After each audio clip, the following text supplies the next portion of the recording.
Autism in the school system. Autistic children will have special needs when it comes to schooling. Many children with autism go to public school and do just fine with some special modifications. There are laws pertaining to kids with disabilities. Here are some of the things you will need to know about autism in school.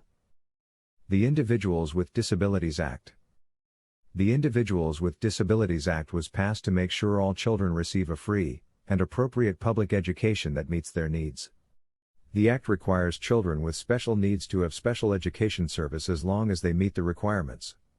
Autism meets that requirement. Free and appropriate education. This is an education that meets the special needs of your child. It is one that allows them to make progress learning. Least restrictive learning environment.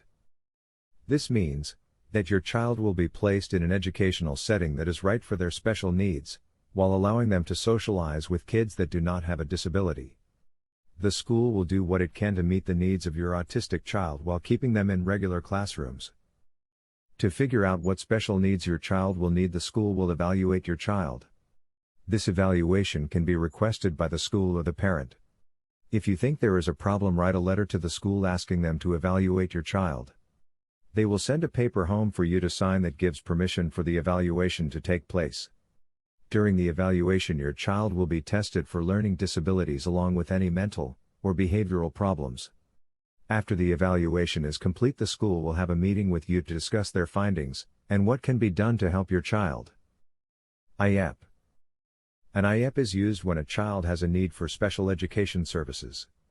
The group that evaluated the child will be part of the team that creates the IEP.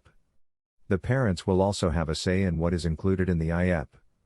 An IEP will state the needs the child has to get an appropriate education.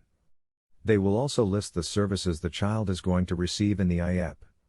The IEP can be evaluated at any time if the services are not working for the child. An example of some services that might be included in an IEP are extra time when completing classwork, have tests read aloud to the child, or an aid is provided for the child. Each IEP will be different for each child. The IEP will be evaluated on a yearly basis unless the parents request it sooner. The parents have the right to be at every IEP meeting held. You are your child's best advocate when dealing with the school system. Some schools will try to give you the runaround.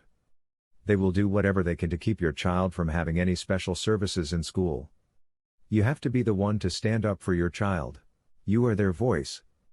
If you do not feel comfortable dealing with the school alone, there are lawyers and advocates that are there to help.